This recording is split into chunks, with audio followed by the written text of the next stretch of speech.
Hello and welcome to the DreamHack Download, everything gaming under one podcast. In this episode, we're talking about Joe Rogan's nuclear take on gaming, and we have a special guest, professional Smash player MVD. We're also talking about the Xbox Game Showcase. Thank you to our sponsor, Simply Nook, featuring Samsung's 970 EVO plus NVMe storage technology. When you need a gaming rig to carry your team to victory. Welcome to episode 9 of the DreamHack Download, everybody.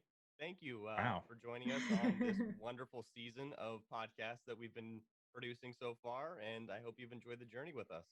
I'm joined again by our wonderful co-hosts. We got Blaine, Renessa, and JV here. Hello, hello.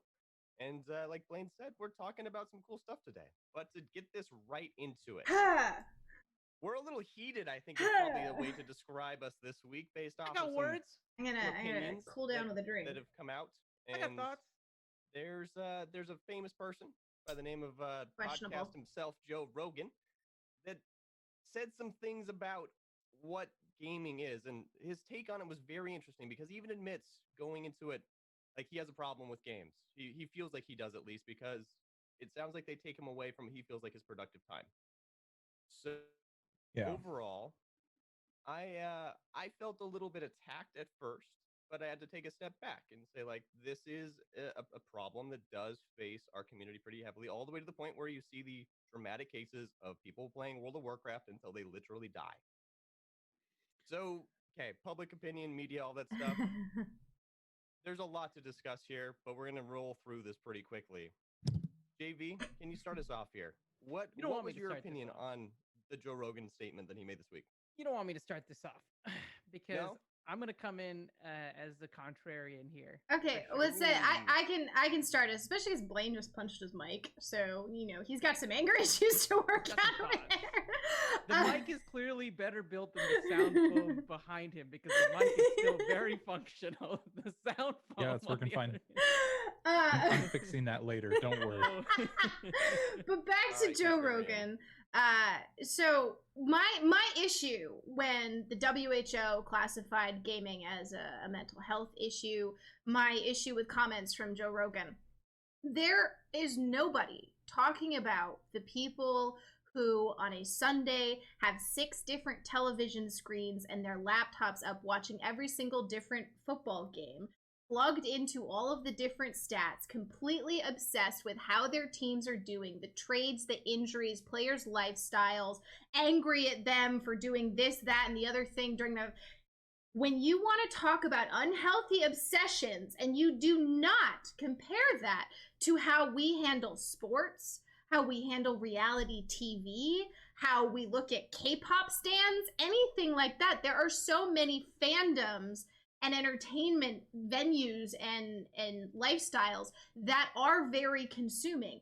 And the issue there is not the entertainment itself. It is the individual and not being able to regulate their time with whatever it is they choose to use to distract themselves from their life. And gaming is such an easy target. And I get so upset about this because when you look at sports, people say, oh, that's fine because it's a social thing. Gaming is a social thing. What are we doing right now? What are our events? What are our groups that we party with and our discords that we sit in all day? Gaming can have incredibly healthy benefits. It is if you allow it to, right? Yeah. And there are some other activities that you can't do without other people. So it has to be inherently social with whatever else comes along with it. And our world doesn't have to be. If I want to go get lost in Red Dead Redemption for 400 hours, I can go get lost in that. I could also go build a fence outside. But it just depends on what you want to fill your time with at the end of the day, right? Are you looking to just waste time and to relax and enjoy something, or are you actually looking to make something productive happen out of it? There's a very divided line here with, I think, where this comment comes from, where even when he talks about jujitsu, that's something that Joe Rogan's very familiar with. He really appreciates martial arts and can see the path to success and to revenue for someone there. When you look at video games, honestly, that older generation does not see the path. I've talked to enough white-haired people at this point in the positions of power at companies that I honestly have felt like they need to retire and move out of the way for gaming to really move into a position of power like it can be like these other sports. But you have to look at the way that the the breakdown happens. If you're looking to waste time, that's what you get out of it. If you're looking to do something productive with it, you can get something productive out of just about anything if you design it that way. Yeah. So for me on the whole Joe Rogan thing, right, it was the there's additional context that needs to be added here, right? Mhm. So the context, the article and the snippets that were taken out of the podcast were taken out of context. Because when he's talking about this, he was talking about how when he was playing Quake and Counter-Strike, back in that era, he was completely addicted to it and it fucked up his life, right? So that's the context that was missing. And so all of the articles and everything that happened were entirely designed to clickbait people into getting upset about it. Yep. So everybody who got upset about it on Twitter bought into that. But it's still, there's still an issue there with that. Yes, is such an to easy narrative to push, and I hate it. It just bothers me so much. Exactly. And so as people who hate it, we need to come back and say, hey, look, we need to make people aware that they are buying into a false narrative when they are sharing the story or getting upset about it and not looking into the full picture, right? So if Like there's the anything story they with should the take grandma. away from The grandma that was getting harassed. Oh yeah. Yes. Yeah.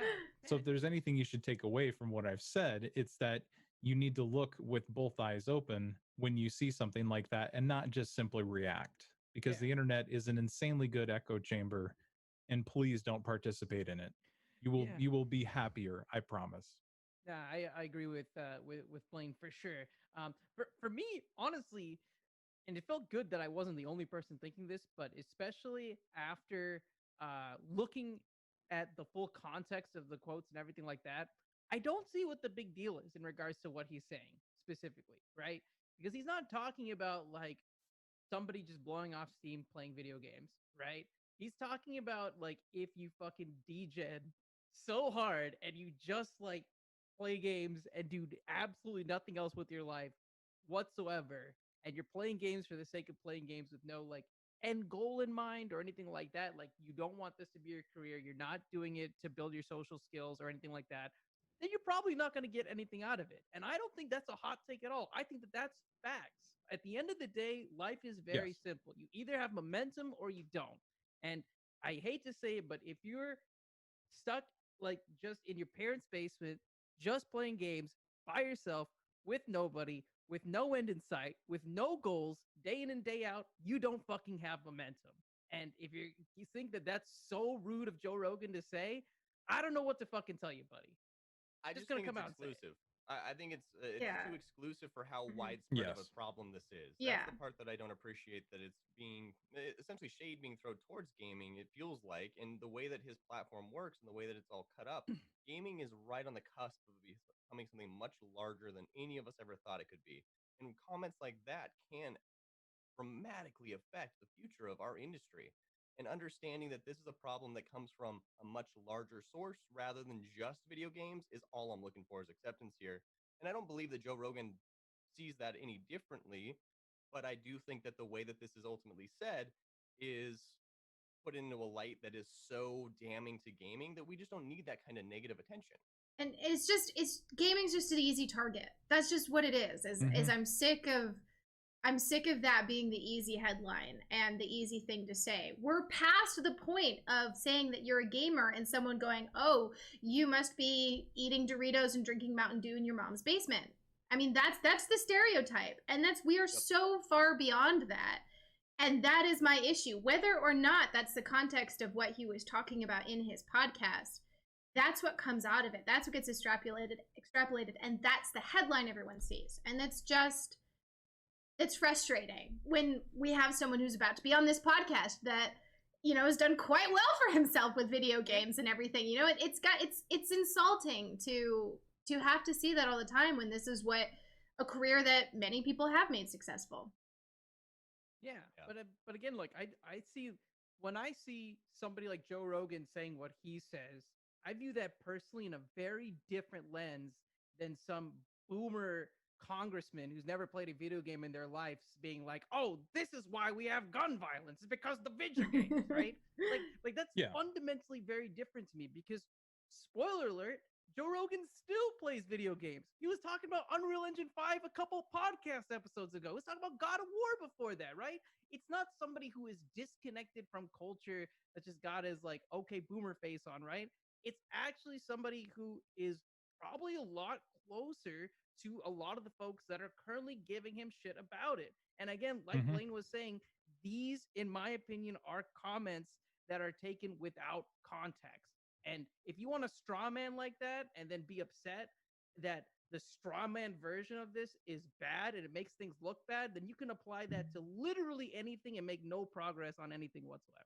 And I feel like that's just a shitty narrative for us as gamers who have done such a great job of elevating our position in society over the last decade and a half to have to like go back and be like, who podcast said something mean and all of a sudden make that like ruin our lives. Like it's out of context. I feel like the reaction is all super hyperbolic. Very. Honestly, I am just so ready for people to just, move on. Just move on. It's not that big of a deal. It really is, in my opinion. In my opinion. I do know that there is some science behind this, and I don't have it in front of me to actually reference here, but games have become more satisfying over the past couple decades than any other form of entertainment that we really have. If you sit down to watch a movie, are you being engaged like you are when you're playing a video game? Nah. There's not even a competition there if you're playing a good game. No, so the reward system that World of Warcraft made famous through their was it Pavlovian style of progression in that game is like dopamine reward like crazy. And this is something else that's been going around a lot right now is that dopamine detox and how to rid yourself of over dopamine stimulation, all that kind of stuff.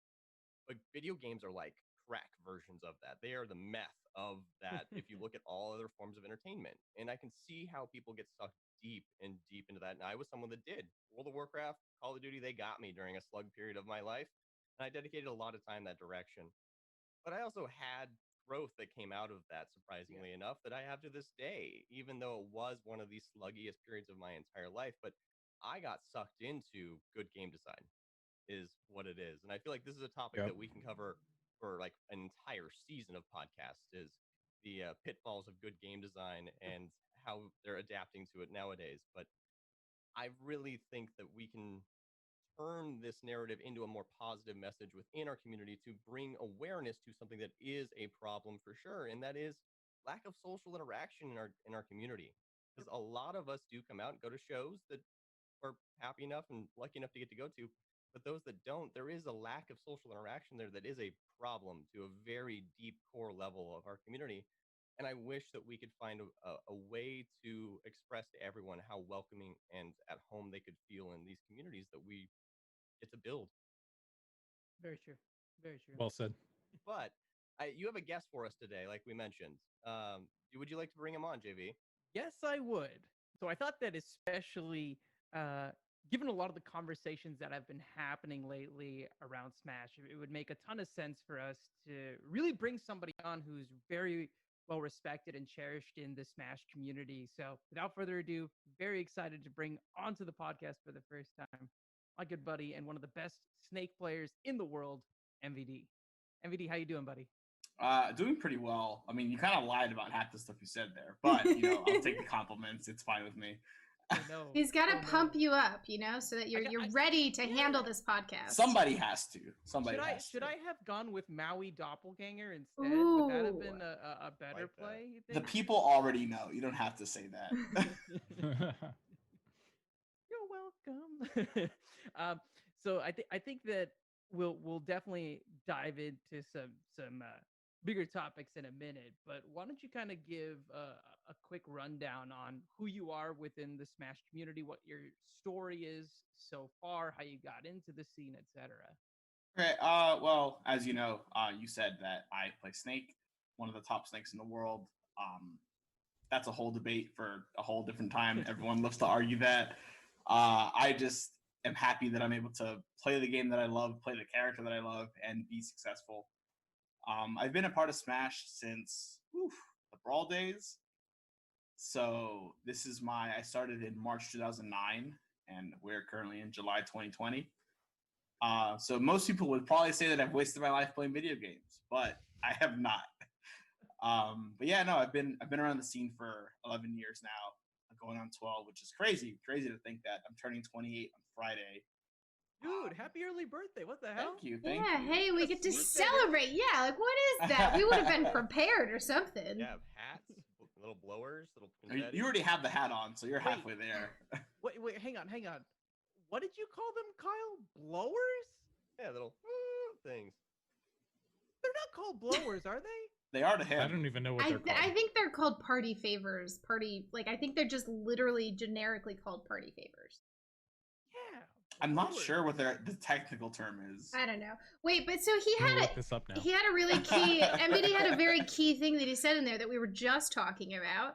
Most people would have said you've wasted your life gaming. You got any words for Joe Rogan? I don't think I have anything that no one else has already said about him, but I'm pretty sure he's wasted his life doing a lot of things like speaking nonsense like that. Plus he's bald, so like whatever. Nothing against bald people, but I'm just saying, like, I was about to say your go-to doubles partners, one of your best friends is also bald. And he has he says questionable things all the time too. We won't tell Esam. All right, we won't tell him. Esam opinions very similar, I suppose. Everyone knows I love Esam, but you know sometimes he do be saying things that I'm just like. It happens though. It happens to the best of us. We all have those moments. You know? Yeah, it's just apparently bald people are at higher risk for them. I'm gonna stay away from Jabali now. The sun hits their head too hard, so. Oh, that's true. And then not their fault. The glare impacts the rest of us, and we can't be trusted either. Ugh, it's a whole problem. It's a nightmare. I think that the clean shave bald is optimal. I don't know why, but a lot of like uncles and also my dad in the Indian community tend to do like the sunny side up balding, where it's like the middle of the head is bald and then they have like hair around it.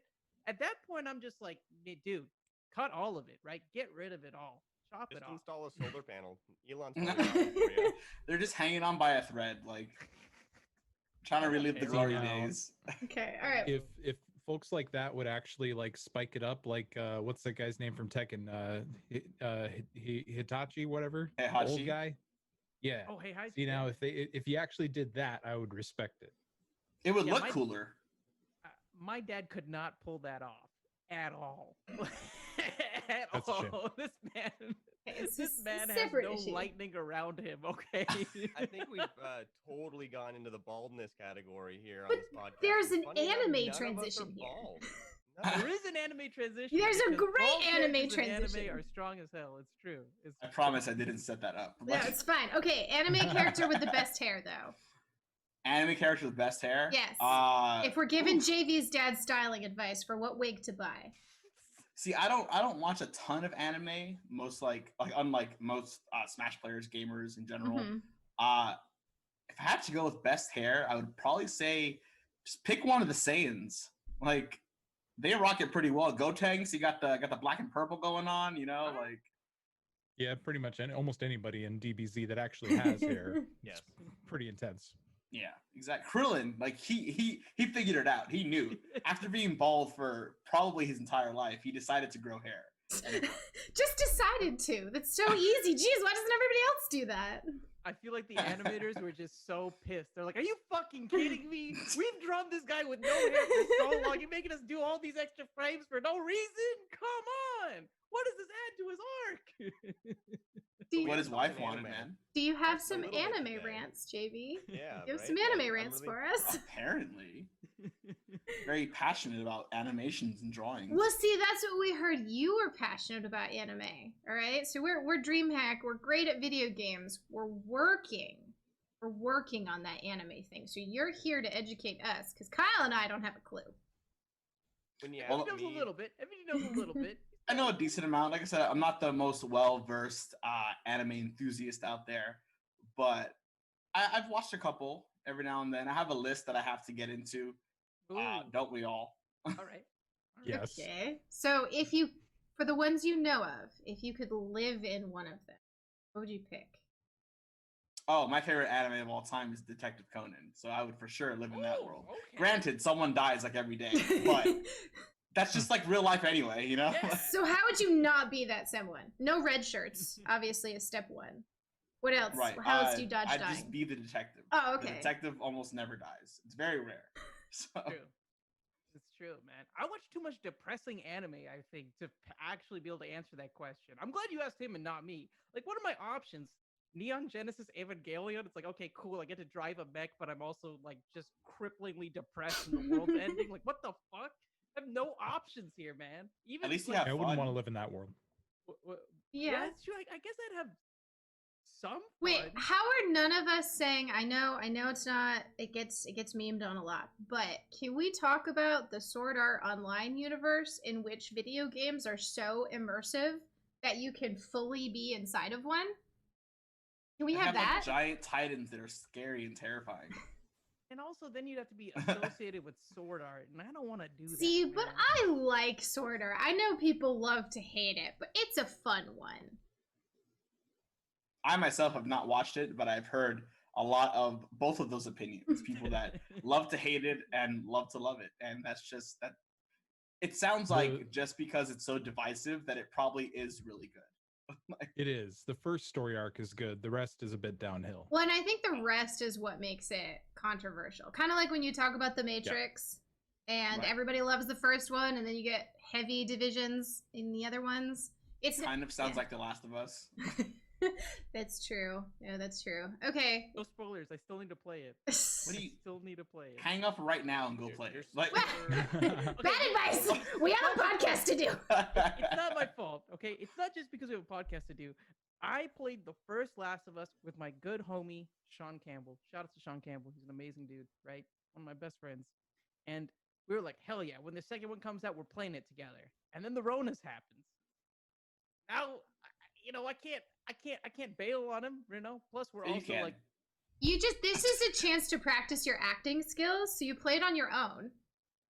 Don't tell him. Then when you eventually get to play together, you act really surprised when and you're just like, happens. oh my god, what? Yeah, see, MVD's got this down. He knows what to do. I know, the exactly. whole channel is just gonna be the devil on the shoulder, not one angel that's just like, you should wait for your friend. You know, that's probably the nice thing to do. Really? Just call him on Discord. What do you? Just play the game, dude. Yeah, it's 2020. You guys can find all kinds of ways to play together. Yeah, That's right. true. Like, friendship isn't about being in the same room with each other. We have a Smash player at DreamHack through the internet, all right? That tells you the power of 2020. Yeah, like, where are we all located right now? I'm sure it's across the U.S. Yes, we've got a nice coastal... I mean, you're not on the coast, but kind of the rest of us are all sort of spread out around the edges of the country. Yeah. Ish. I will say, speaking of friendship, this Uh-huh. is actually a pretty decent segue into the anime I want to talk about. Okay. My Little Pony? Ooh. Is that where you're going? No. Hell no. Are you sure? Can we make just say him a really permanent part of the podcast? I just want to say real quick that I have so many weebs on my timeline. So many weebs on my timeline, all right? Try So many. following Talk about cosplayers. anime. Try having an Instagram account that only follows cosplayers. Then tell me about it. All right. Okay, so I have a decent amount of weebs on my timeline. Not as many as her, apparently. Okay, weird flex, but okay, I'll let you have it. So many weebs on the timeline still, and not one of y'all told me how good Haikyuu was. Not one of y'all. What? Oh. What has your head That's been crazy under because a rock? I've seen people talk about it. Yeah, like No. as someone who doesn't watch a lot of anime, I know it's amazing. Like, how do you not know? Have you seen it? No. But everyone says it. It's incredible. So he knows it's on his list. Yeah, I'm aware. It's okay, there. Can you save JV from future faux pas? What are the ones you have seen? What are the ones that are essential? Because if you've seen it, clearly it's essential. Oh man, it's a very short list. You know, I've seen obviously the staples like Dragon Ball, Dragon Ball Z. Like I said, Detective Conan is my favorite, and that's ongoing. I've seen Angel Beats, which if you haven't seen it, you should watch it. It's very short. It'll make you cry. So it sounds perfect for Justin. He likes depressing and sad animes. I'm just saying that's it's true. It's very short. It's one season. You will cry. If you don't, then you're not human. Like that's just the reality of it. I love one season ones. Like Cowboy Bebop, my favorite anime of all time. Also, One I've seen that one. Very good show. That one. So good. I feel like Blaine's seen that one too. Blaine, have you mentioned this one? that one's on my list. So Cowboy Bebop was one of the ones I grew up. So I grew up with just like antenna television, right? Lived out in the middle of freaking nowhere, but because I was near the Canadian border, I somehow got Cartoon Network and Toonami. So I used to stay up and watch Toonami Midnight Run, and that's where I was first exposed to Cowboy Bebop and other animes that are incredible, like Trigun. Hell yeah. So, but if I was going to pick one, it would be Cowboy Bebop because, you know, like in that universe, we've colonized the solar system. There's a lot of incredible technologies, but it's still just an evolution of kind of where we are now, you know, pandemic aside, in the sense that, you know, there's still free enterprise. People are, you know, bounty hunters, space truckers, etc. Right. So I think that world's really cool. And it's just great. And then, of course, the soundtrack, best anime soundtrack Really of all good time, music. bar none. Wait. And PSA for everybody out there, the soundtrack is now on Spotify officially. No more of these, hey, I made this Spotify playlist, it's the soundtrack, and it's a bunch of, you know, random stuff that people pulled or uploaded illegally. It's the actual soundtrack in full studio quality, and it is so good. So you know, those uploaders worked really hard on putting their phone against the TV speaker for 60 seconds at a time. Like, give them some credit. It's true. You're all there. To the artists. So you're gonna tell me you never put your phone up to a speaker to record the chorus of your favorite song when it was on the radio and you couldn't rewind it so it could be your ringtone? Dude, I still do that. Yeah. We used to tape stuff on the radio all the time and make mixtapes off the radio. Oh yeah. Yep. You get that one song, you're like, oh no, I overwrote my other favorite song. Wait, so Blaine had something interesting there though, is the anime was a good reflection on the world now, minus everyone being stuck at home in quarantine. Are there any animes out there that experience what's happening right now, where every month we have a new crisis? Beyond Genesis. Yeah, that's a good one. I was gonna say the reality that we currently live in. It's writing itself. Because I mean, think about it. What if we were to go through? We had nuclear threats. We had a whole continent on fire. Yeah, people, you know, big names dying. There was a helicopter that went down. You know, sad. There's obviously we have quarantine. We had Me Too, rock the gaming space. We had meth gators that really threw Justin off. Still can't believe that's a thing, by the way. Meth gators. I knew it. Still cannot get over that. Just sounds like a Florida thing. It is. Wait. Not surprised. What was our Florida man that we just had? We just had a Florida man thing. What was it, JV? Oh yeah. I don't know if you saw this, MVD, but apparently, a Florida man like defrauded the government by using his Corona relief funds to buy a Lamborghini. Yeah, he has to go rock it on South Beach. As someone who lived in Miami for 20 plus years, nothing that comes out as a Florida man story. Absolutely nothing. Wait, but do you have, as a local, do you have a favorite Florida man story or legend in particular? There was, remember the whole bath salts incident a couple years ago? Yeah. The cannibals? Yeah, the guy like ate a man's face on the so casual, just with the I know cannibals. that highway. I used to go there all the time. I was like, oh, the zombie dude was over here? That's crazy. Like, it just be like that. It's Florida. What's your Florida man birthday Google? For those listening, if you don't know, you Google your birthday plus Florida man to see what story happened on your birthday. I am doing that right now. Okay. I'll look one up right now. So I know what mine is. Mine is Florida man shoots someone for buying him a drink.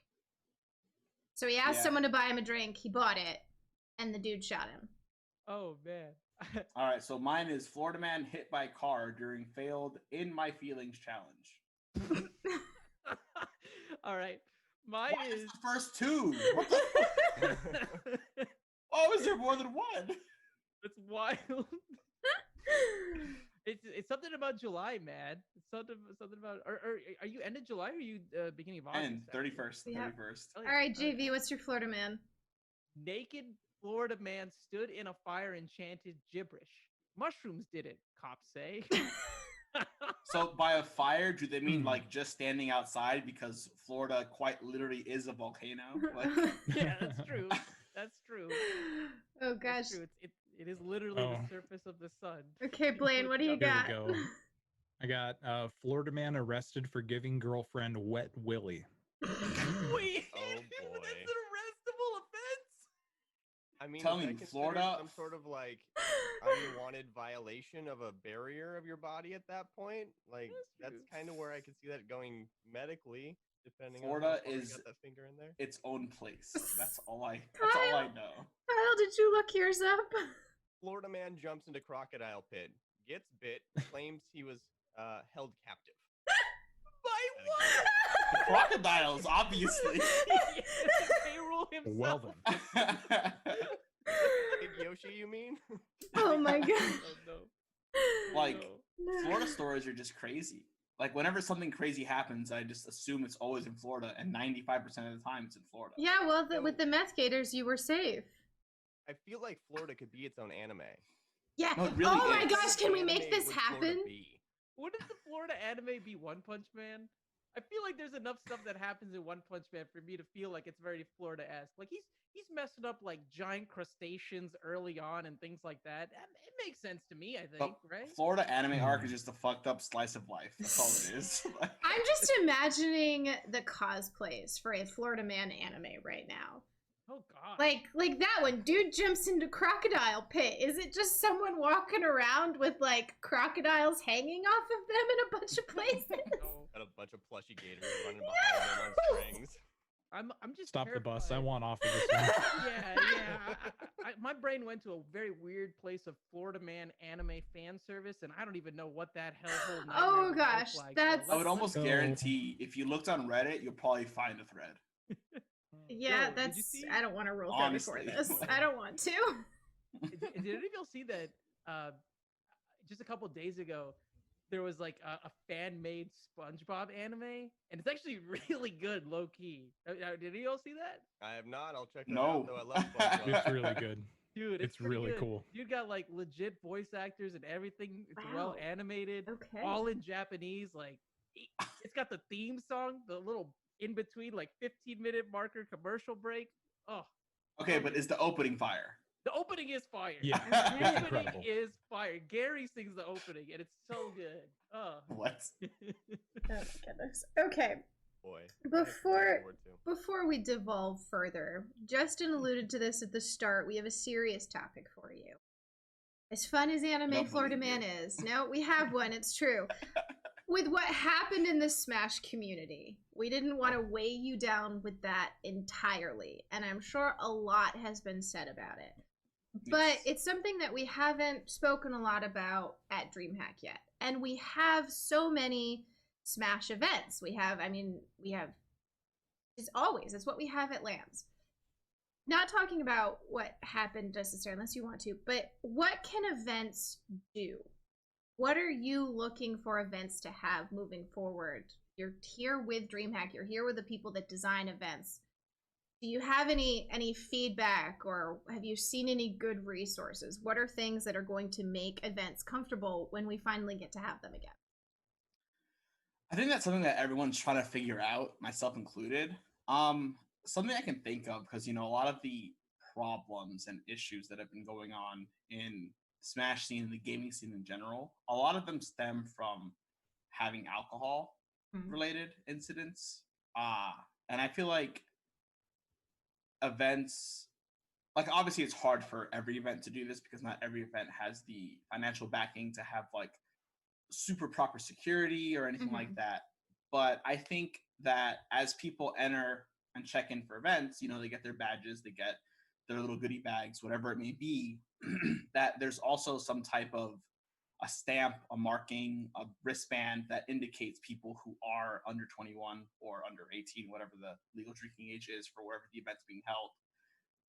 That's a big thing that a lot of people, I think they just overlook. Like, yeah, obviously you could, rip the band off or something, but like DreamHack has the really good like little chip entry ones that you can't rip off of your wrist. Or you lose So your some- ticket. Yeah. Yeah, so Yeah. something regarding that could be like, oh, this person is young, so if you, and then it goes into the responsibility of the top players and figureheads, that other people who should be overseeing these things, that if I see someone that has a wristband on and I see someone giving them something, you know, it's like, it's easier for other people to know when to intervene if there's a Correct. bright marker that says, hey, this person isn't 18.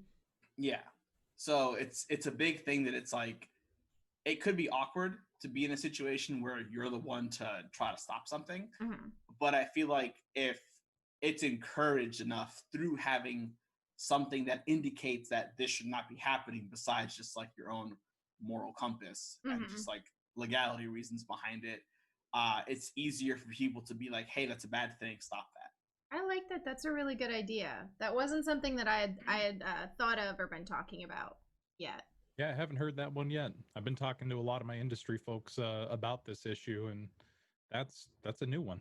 Yeah. Or even if it's like on your badge itself, because if people want to get rid of like a wristband or something, if on the badge there's like a marking that indicates this person is underage in whatever capacity that it may be, something that doesn't deter from the badge itself, that people would still, you know, they wear it because they want it as a keepsake. But if it's a little star, or a little, like, 1 star is not of legal drinking age, 2 stars is like minor under 18, something like that, something very subtle that you could just take the badge and look at it. Like, it's not too difficult, I feel. That's really cool. The one that I heard that I really liked was posting phone numbers in bathrooms that you can call, because it's really easy to be like, oh, I have to go to the bathroom. You can go in there and then call someone. So, but obviously that requires someone to know that that exists, be able to get to a bathroom. So I like that.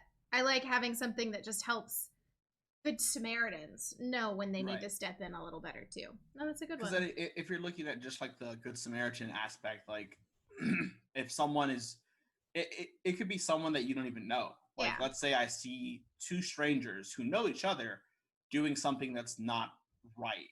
You know, kind of like the, who are you? What gives you the right to like come up and try to stop what's going on? But as we see that it's a failure to like the community as a whole, that we haven't been doing those kind of things.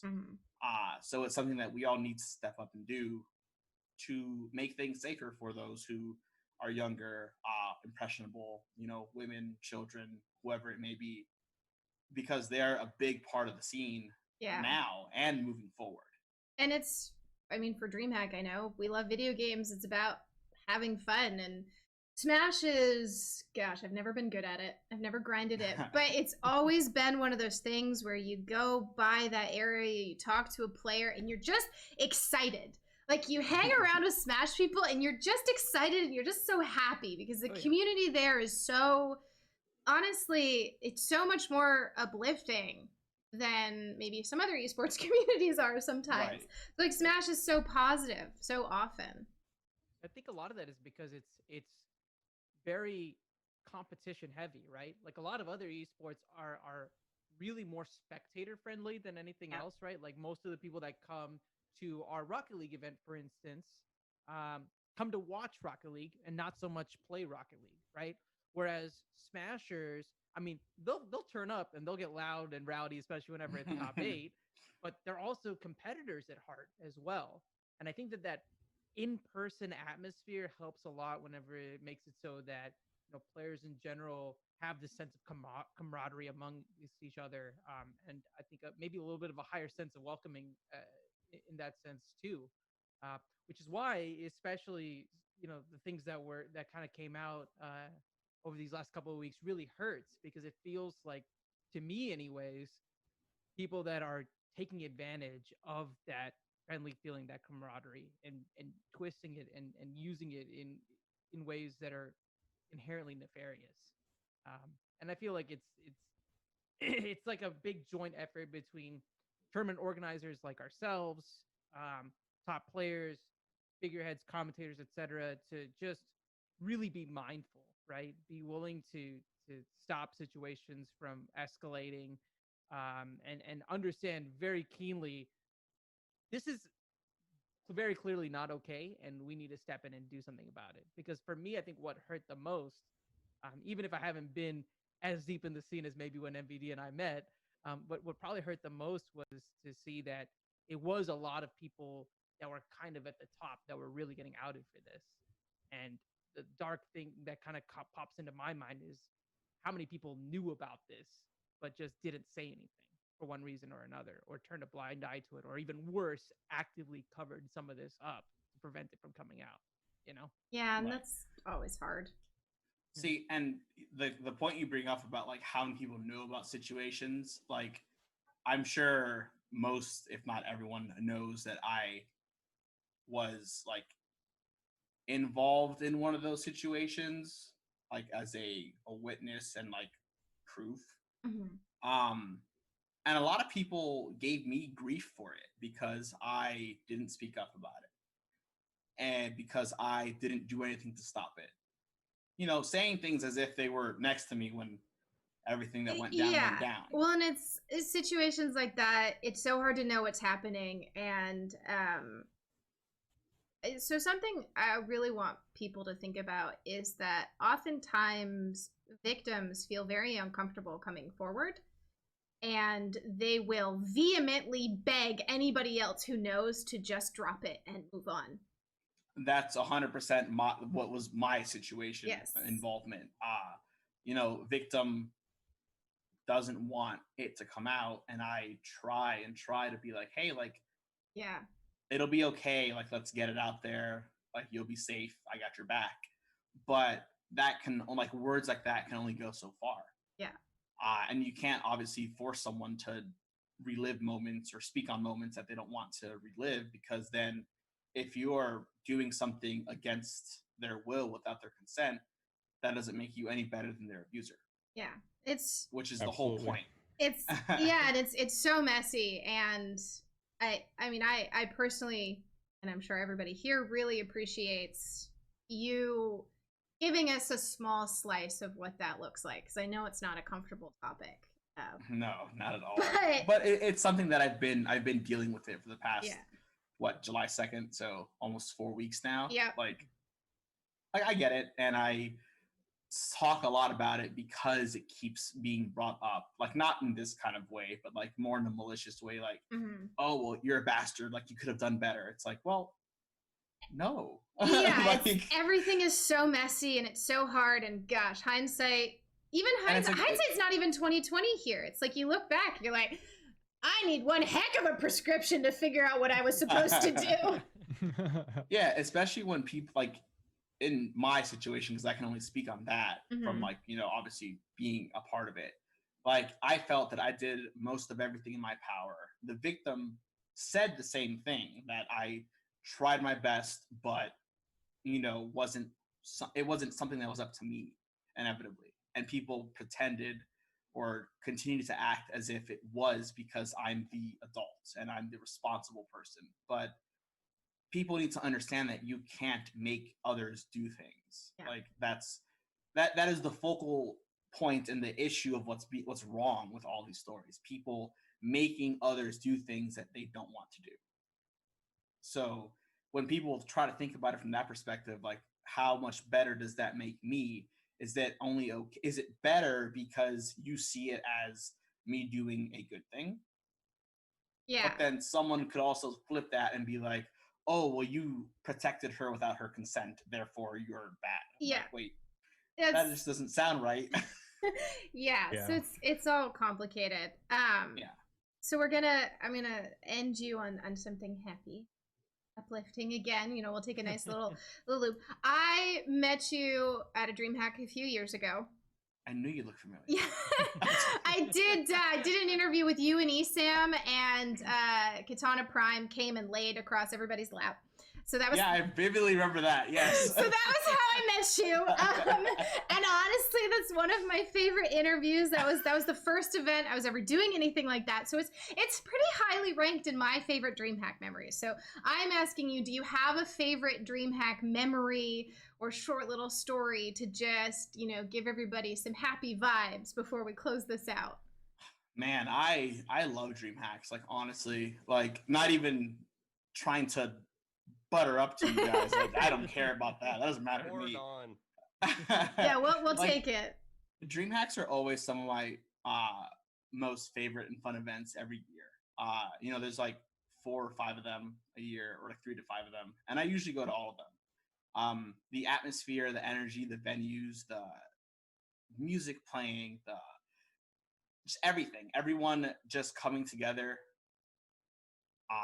to appreciate the common ground that we all have, meeting such amazing people throughout different scenes, because DreamHack is a collection of everybody coming together. It's not like an FGC event or just a Smash event or whatever it may be, that it's very specific sections of esports. It's like a celebration of all esports, and it's really cool to see the passion and the love that everyone within the industry has for the same exact thing.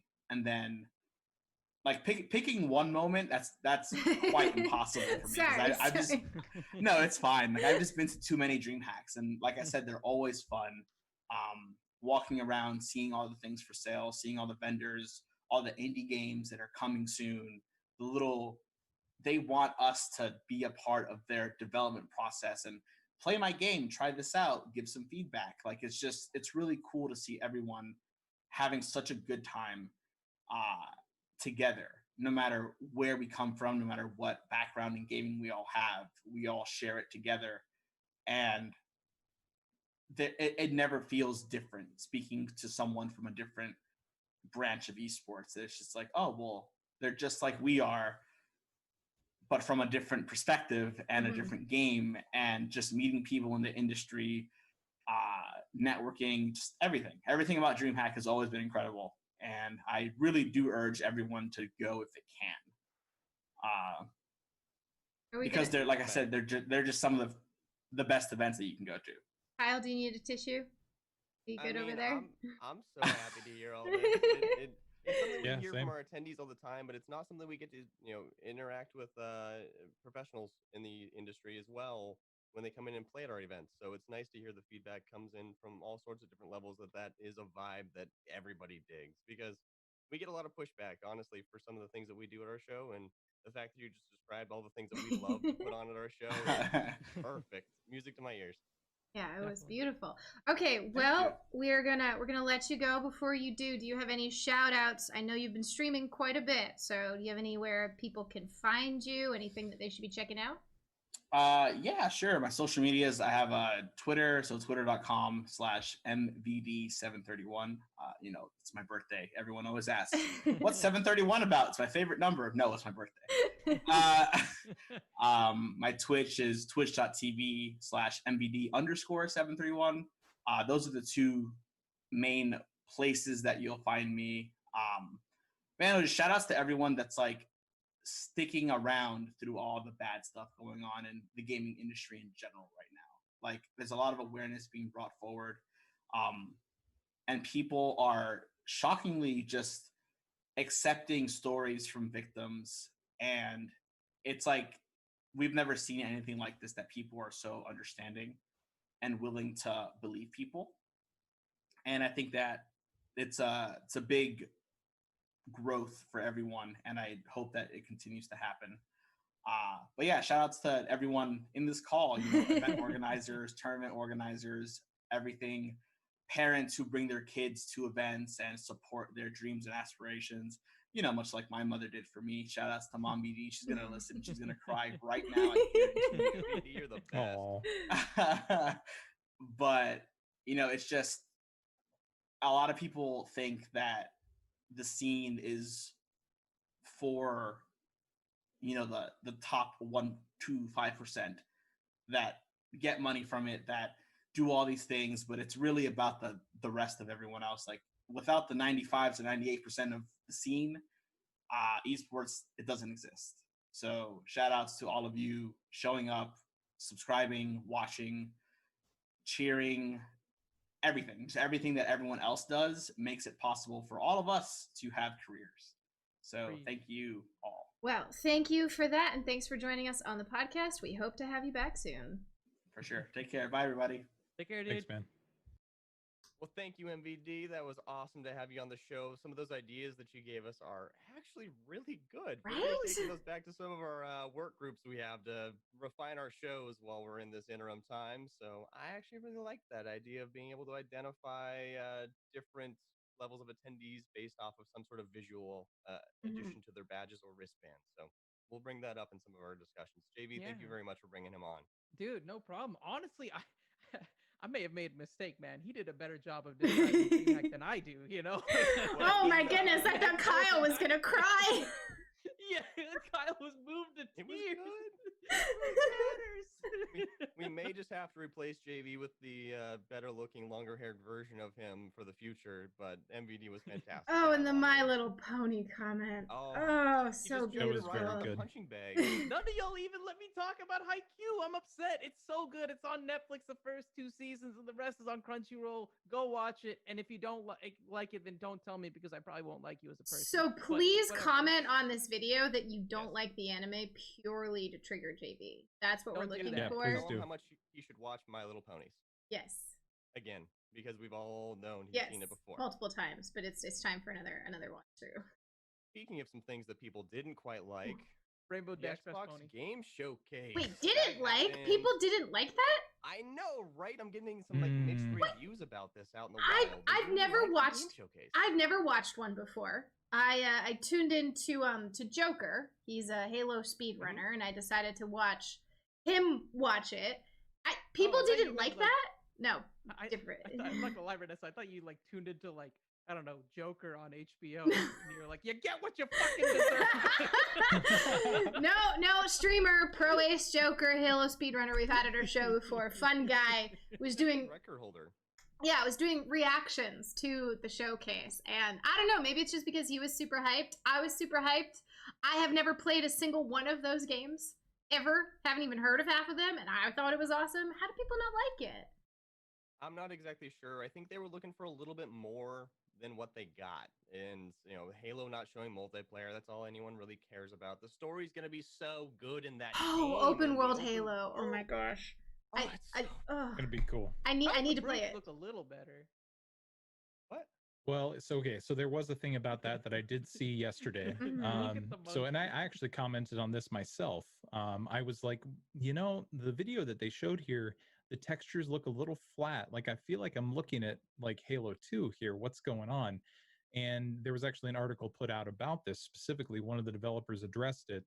The video that was in the game showcase was from an older dev build, which is the kind of thing that happens with these showcases, right? So they did mention that there was a stream of it in 4K that you can watch, and it looks significantly better in that. So there you go. That if the game looked like that, I would be happy just to have the open world that is going to be a Halo game, because I know there's concessions that have to be made, even when console series jump up and all the technology is catching up. Yeah, it's something that is expected for the game scaling to that degree. Now, Grand Theft Auto is a unique example of the modding community that can just push it further and further, but if it does look prettier, that's even better. Yeah, I thought that was awesome. I heard people talking about a battle royale aspect as well, which when you're talking about textures and graphics and a battle royale scenario, that is something to think about. You gotta have a scaled down version, because how many of those battle royale versions have their own NVIDIA graphics settings in your GeForce app? It's absolutely necessary, because you're dealing with that many more characters, that much more terrain, a lot to try and render, especially trying to build a gap between PC and Xbox. It's a pretty steep gap, even with the console generation coming up to date. And I need us to talk about this. One of the previews, this was not Halo. One of the previews was, if you're looking for the biggest game of 2020, Cyberpunk. But if you're not, yes, it was so funny. I was dying. That was super for cool. Cyberpunk. In the meantime, dude, as a marketing person, Kyle and I were actually watching the showcase together, and he'll vouch. As a marketing person, I appreciated that so way much. Too much. You have no idea. A little bit of like, so man, we're coming out the same year as Cyberpunk. All right, we're losing this battle, but we can be number 10. That's kind of the way they were approaching that. Yeah, Grounded looks super cool. I'm excited to check it out. It's in early access right now. I have it downloaded, and after the podcast, I'm going to sit down and play this game because that, aside from Halo, was the game that I was the most excited about. Well, I don't know about that, Chief, but you know, you're man, it's Honey, I mean that's Kids. Right, that's exactly what I thought. I was like, wait, they turned it into I thought that's what it was going to be called. Like, I straight up thought that's what it was for the whole preview. Disney's involved, all that kind of stuff. Get the licensing right out again. Get what's his name, Steve Zielinski, to come in here with his shrink ray, and but it's Fortnite mixed with going out in the backyard and being miniature. Wait, now I am curious. Aside from Halo, Blaine and Renessa, what were the games that you were most excited for at the showcase? Yeah, I've got a few of them. There were several on the list that hit me that I'm really excited about. So the first one, I'll talk about this one first because it's really creepy and a lot of people probably don't like it. But it's a game called Scorn, and it is it's almost hard to put it into context. If you think like H.R. Geiger type, weird biomech type experience in terms of the art style, that's kind of what it's like. And it seems like it's not really a horror game per se, except for the fact that everything is so surreal and weird and different that when looking at it, you feel wrong. And games that can do that just by the visuals and the sound, not even what you're doing in the game, just that alone piques my interest. So Scorn was a big highlight for me. There's a lot of that vibe in Doom games, right? Where you're just like, oh. Yeah, but this takes it to a whole nother level. But this feels like it's like deep into that. Very much so. Very much so. So it's kind of got this, psycho thriller, not really thriller per se, but like psycho horror kind of vibe. And even then, they're not really going for horror. It's a very surrealist type of experience. So I'm really excited for that. I'm not gonna lie. But the other one, I have the trailer on mute. And I'm watching it because I forgot. It makes you feel things, right? Dude, even on mute, I'm looking at it. I'm like, oh, it's like that scene in The Office. Oh yeah, that's the one that I refuse to watch. His super creepy video. Like that's how I'm feeling right now. Yeah. Very. Yeah, and that's how you should feel. It looks really good. Yeah. But the other one for me, message across. You need the graphical capabilities of this next generation to make you see and understand what everything is. Oh, the uncanny valley is coming. Crafty in. Yes, the uncanny valley that's happening in that game it's something else for sure. But the other one, Blaine, sorry, I didn't mean to interrupt. Yes, no, it's fine. Oh, it's fine. We could talk about Scorn for 2 hours easily, but but the other one is Phantasy Star Online 2 New Genesis. I'm flexing my mega weeb here right now. But I'm a big Phantasy Star fan. We have talked about it before on the podcast, but the New Genesis rather is what it's called. Is it's set 1,000 years in the future from Phantasy Star Online 2. It's going to have updated graphics. It's going to have updated combat system stuff, and it's going to be a larger open world experience. And I'm stoked for it. They're also bringing Phantasy Star Online 2 to Steam. Oh, yeah, I know, right? I can be a giant robot with a rocket launcher. Easy sale, right? But yeah, so PSO2 New Genesis looks super hype, and you can also take your characters from Phantasy Star Online 2 into New Genesis. It's going to be on Steam. Sign me up. There was a game, I don't remember what it was called, but they played the trailer for it, and it was very pretty and calm. And I had people texting me, people messaging the stream I was watching, were like, I don't get it. What is it? What's the game? And then the creator came on, and she sounded French. I think I recall. Everwild? Maybe, yeah. And it was just, I still don't know what the game was about. I don't know what you're supposed to do, but it just looked cool. It kind of looked like playing Grease or Gree, or that game that's really the art experience. It almost looked like it was something like that, where it was just about experiencing art through gameplay in a sense. And it looked, I didn't play a lot of Gris. I think I played for a couple of hours, and I've been meaning to go back and play more of it. But it's a very different experience with gaming, and I want to explore that. And the way they showed that preview it gave me so many questions. I'm just like, I need to explore this. Yeah, no. If we are talking about Everwild, I agree with you completely, right? That was one of the games that I looked at and I was just really amazed at the level of detail that it showed. It looked like a really beautiful, immersive kind of world, and I was definitely ready to get into it.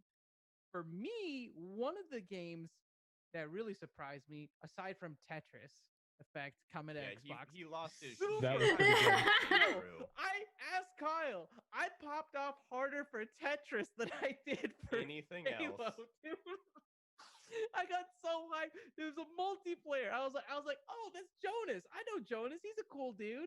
And James Chen is like, Tetris, homies. This is a Tetris trailer. Wait. This is a Tetris trailer. Wait, I totally just forgot. Hang on. Can we skip over the fact that Jack Black sings the soundtrack for one of the games? Psychonauts 2. Yeah, Psychonauts 2. how Oh, for did we Psychonauts, skip yeah. that? How did we? I just remembered it. How did we forget about that? Yo, yeah, Jack Black. Oh man. Sorry, Oh, your soundtrack talking about the different people for Tetris just made me think of it. I was surprised. He looked scruffy. Yeah, he looks like he's gone on the journey of Psychonauts 2 and realized what it looked like he'd done before he sang that song and get in there and build that thing out. That song is just great. Dude, Yeah, I'm that definitely was a excited for trippy trailer. Psychonauts 2. Yeah, it's one of those games that really stands the test of time if you go back and play the old one. And I mean, basically everything Double Fine puts out is just absolute pure gold. Yeah. So I'm definitely in. Yeah, definitely. If you haven't already, definitely play Psychonauts 1. It's a super good game, and this sequel is going to be so good. We already know. But the game I'm taking a chance on for sure that I think has a ton of potential. Even if I'm not a big horror fan, I'm very excited for Medium. I think Medium looks really interesting to me, right? The fact that they're rendering two environments simultaneously and you're kind of traversing between both, that's super cool. That's super cool. And Agreed. I hope it's not a total bust. You know, that's the other side of it is like, you know, these things, they look so good, but that's the whole point of a trailer is that it's supposed to look good. Unless it's the trailer for the Iron Giant, which we can have a whole podcast on the marketing of the Iron Giant and Session why that film got done so dirty. Movie. But yeah, you keep bringing it up, man. I'm blown away. Dude, such a bizarre thing to bring up. I love that movie so much, but that's another podcast for another time. Yeah, Medium looks super good. And honestly, I thought that, you know, one thing that was really surprising for me that was also just such a nice breath of fresh air was kind of the direction and strategy Microsoft seems to be having with this showcase, right? They already have that market of people who are like into shooters because their friends have an Xbox, you know, like they'll get one too. Like they already have that market. And so this felt like a play towards a lot of the folks that they had lost over this last decade or so, right? We saw a lot of narrative-oriented projects coming through from Microsoft, right? And look, maybe Halo, because it wasn't the optimal build or whatever, you know, it didn't look as pretty as it could have or whatever. But for me, I thought it was really, really such a great statement from the power that Microsoft kind of has from a brand and IP perspective to the point where everything else was able to more than make up for that, right? Oh, I absolutely. felt like it was a really tight, well-executed showcase that had a lot of great narrative content, but also a lot of different styles of content too, right? Whether it was an FPS or a horror game or something a little bit more indie, they had it all. Or and a I think Fable.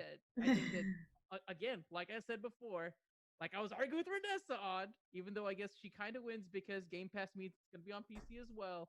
Xbox has such a good shot at coming back, I think, this gen. I really do believe that.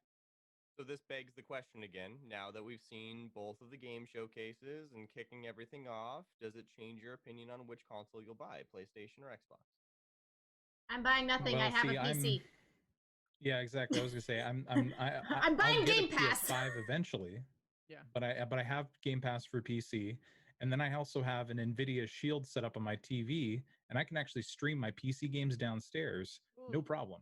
So I don't need an Xbox.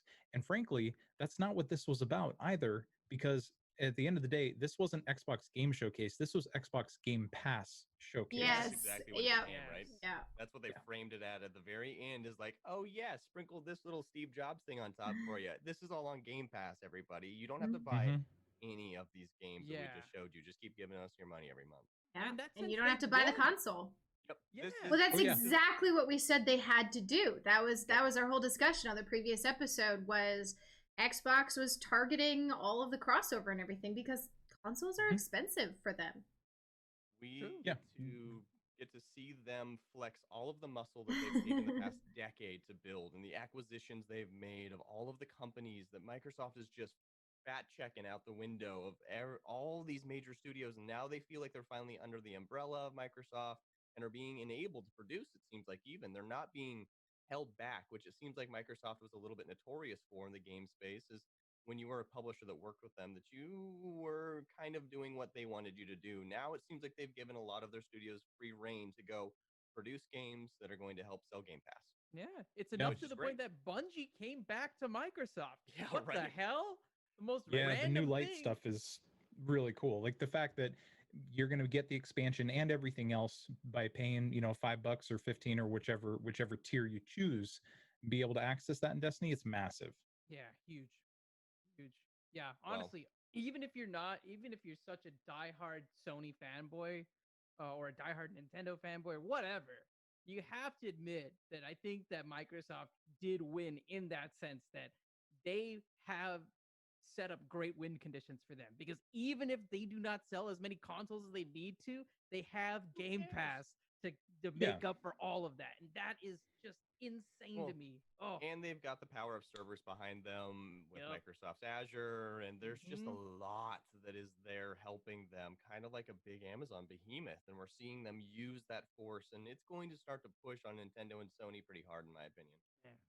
This is games as a service done right.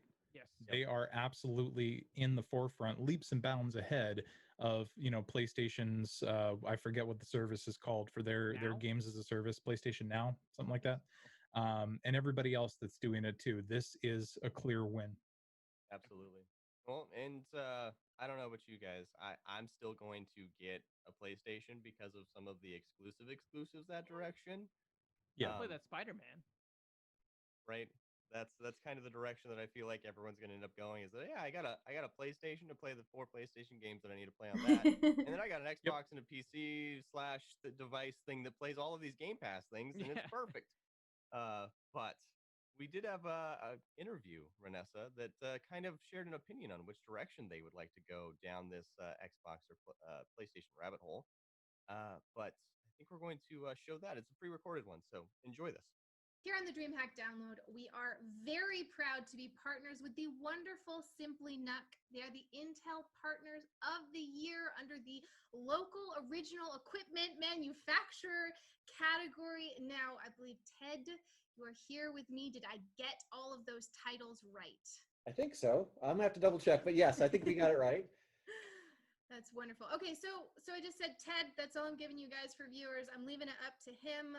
Give me your introduction. You gave me a wonderful one before we hit that record button, so just hit me with it again. Sure. My name is Ted Arundel. I'm lucky enough to be the marketing communications manager here at Simply Nook. I come from a gaming background, but playing games since it was called Dungeons and Dragons, to give you an idea. I grew up on Intellivision, was my first gaming system, as far as if you want to go way back. But I've had everything from Sega Genesis to Saturns to now the PlayStation 4s, and I'll probably get the other ones as we move on. The question, do you go for the Xbox X or the new PlayStation? So we had a whole episode about this, right? So I know. I'm honestly more of a PC gamer these days, but I'm probably going to go PlayStation first, then Xbox. Okay. If you put the proverbial gun to my head, I've just had so much luck with PlayStation, and I love the Uncharted content. Mm-hmm. Uncharted is one of my favorite games ever. Last of Us 2, great storytelling. And in a way, it's why I love PC games, because you can get so many different types of games, from MOBAs to adventure games to casual and everything like that. Now, we're primarily a business-to-business company. I'd say we were founded around 2015, and we've just been growing really quickly since then. We've just in the past, we had a couple opportunities to move into what's called a business-to-consumer or to selling directly to gamer space with our laptops. We call them Snookbooks, simply Nookbooks, if you will. And that Nemesis came out, and that was our first real gaming-specific product. We've had other ones like Hades Canes in the past, and we also are, like with our award, we're really strong partners with Intel. but we've kind of come up with something unique, and that's the Vortex, and that's what we're showing you today. This is a 12-pound beast. It's only 12 pounds. And this is why part of the reason you can be a PC gamer. Because, Absolutely. you know, the rest of us are like, all right, 50-pound tower, the size of me, and the Vortex is tiny. You picked it up and showed me earlier. That's so impressive. It is literally, it's 12 pounds. I can pick it up and put it down right here. It's an amazing unit. It's a Cooler Master chassis with a Ghost Canyon i9, 9th generation i9 compute blade in here. And what that means is when it's, say, an i10 comes out someday, you'll be able to take that blade out and insert it back in. So kind of like, you know how you add your new graphics card? Mm-hmm. And the amazing thing about this guy too is it takes a full-size graphics card. So you can get a 2080 Ti graphics card in here, and I believe that's what's in here right now. And you have a monster gaming machine ready to go out of the box. So when Kyle wants to load up Call of Duty, he'll actually be able to not only fit the entire stupidly large game, yes, but also actually run it beautifully, right? He'll be able to get the max FPS he wants out of it. He'll be able to, you can get up to 4 gigabytes of amazing Samsung 970 EVO NVMe storage. Yes, I had to look down and check so I can get that right. We're really proud to be featuring that, as well as that with the Intel inside, is on top of the Cooler Master chassis. This is truly a beast. Now, just to warn Kyle, it's not going to help his gameplay. We can't help that. Well, nobody can help Kyle with that, so I don't think that's fine. That's fine. That's what the rest of the podcast is there for, is to kind of carry him, you know, help him through all of that. And it's cool because every single thing that you're saying is actually what I put into my PC build when I put it together 3 years ago. And so it's just like all of these brands that you're rattling off way too comfortably. I'm just like, yes, I've got that one. I'm following. But, no, that's really impressive. I'm really impressed by the size, because I've seen other small PCs, but they have all the micro form factor cards and setups in them. You're worried about cooling. You're worried about being able to upgrade. So even just the fact that that's the easy swap right there, it's really remarkable to me to just think about. Well, the same goes for your graphics card. Say you got the 3088 or 3080 or whatever the next one comes out be. You can just slap that sucker right in there, which is really nice. It's got a screwless back entry, so you just unscrew it. You don't need much more than a Phillips head screwdriver, and then you're good to go. And it's super easy for the size, compatibility, and it's a monster. My next computer is going to be this guy right here, probably in about 3 months. And I am super excited. We're taking orders now. But the big thing too is with our gaming brand, which is kind of this little logo here on the front, Snuck Gaming, we just started getting into Twitter. So we're out there at Snuck Gaming. If you go to us on Twitter and find us there. But with all of our gaming units, we're trying to create a premier level that anyone can get to. We allow customization. So if you go to our website, you can actually build your own version. If the i9 is too much to you and you want to get an i7, you can get that. You want the 1660 graphics card and you're not quite ready to invest in the 2080, we understand, you can get that. You want to get 64 gigs of RAM or 32 gigs of RAM, or you can get that. You can even choose your hard drive size. It's kind of, we have a builder tool which really makes it optimized at simplynuck.com, or if we're over in the EU, UK, you can go to simplynuck.co.uk. And one of the things that strikes me about this, and talking with you guys before we started recording, you guys are all gamers. You know, this product, this company, which you're designing, you know what we need, right? Yes. Okay, so give me the background. Guys behind the camera, you yourself, top games, all right? Nostalgia, new ones coming out, whatever. Let people know why you know how to design for gamers. Well, even if you're a MOBA head, I just started playing League and Dota. I know, playing both at the same time. I love both of them. I love the communities for both. I don't find, everyone talks about toxicity. To me, the gaming is about community. And there's been great community interaction so far. I have Air G's as gamer tag. He's our sound and audio guy. He's to my left. He's a World of Tanks player, but he also plays League. He plays our ARAM as well. And we have people that play everything from Apex. We have a couple semi-pro Apex players here in shop. We also have people that live on Destiny 2. That's kind of their favorite games out there. Ooh, don't tell Blaine. And they are loving what this machine can do with their games. That's the best thing, is if this machine doesn't make our folks happy, we wouldn't think about releasing it. We want to share what we put together here with everybody else. I mean, this monster comes in both white and black, which gives you a bit of customization. But the nice thing is it doesn't matter what it looks like. It's what the machine does on the inside. Yeah. And with that i9, with all the firepower it brings to the table, we're really proud of this. And we can't wait to get this out there and share it with folks. And we love this opportunity to be here. And actually, one of the reasons we're happy to partner with the podcast is because you guys are gamers, and so are we. Yeah, and the thing that I can't help thinking of, and it saddens me a little at the moment, but the BYOC at DreamHack is such a magical place. And being able to just pick up your tower and just have it be small and light and portable, to just easily be able to move right into that BYOC. I just think about the people that go to our events and how this is unbelievably well designed for them. And apparently I have met Ted at previous DreamHack, so he knows exactly what I'm talking about. I don't remember because I'm a terrible person, but that's a different story. You were a little busy both times, to be fair enough. And to give you an idea is our CEO has traveled around the world with our units before. You could put this in your backpack, Renessa, with a portable screen and be ready for a BYOC at a DreamHack. I'm in. Sign me up. Let's get back to Lance. Yep. And we'll see if we can make that happen in the future. Be able to get a picture of you hauling one of these things around if you'd like. But the whole point of this is I've seen DreamHacks where people literally have to put their whole unit on a gaming chair and push it around. I've been at the Austin one. I was at the Anaheim one recently, and people almost need pallet movers to be able to move their whole systems because their systems are so big. With this guy with screens, everything, you're talking about probably under 16 pounds with all your screens and stuff. And that's a backpack full of food for a BYOC event. Let's be honest here. Yeah.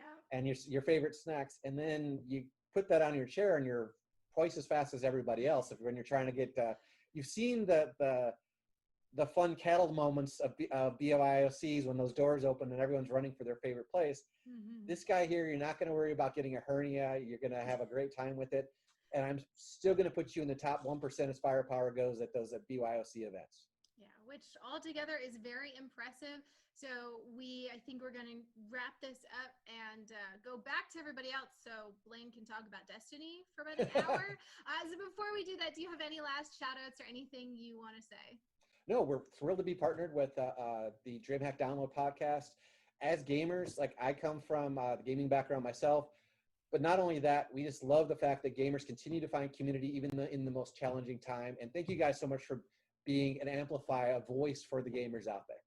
Well, we really appreciate that, and we look forward to working with Simply Nook in the future and seeing more of you. Thanks for your time, Ted. Thank you. Nice to meet you. That PC. I know. Like something that could carry me. No, you cannot be carried. You can't be carried. Oh, no, I think it can. That PC looks good enough to carry me, but I don't have to worry about carrying it to a LAN party. That's the part that I'm the most excited about. So I'll be honest. Obviously, it was a pre-recorded interview, with one of our great sponsors. So I looked at their stuff before, and I kind of had an idea of what we're going to talk about. I did not think about the BYOC aspect until mid-interview, and my eyes just went, ding! Oh my goodness, this is so useful.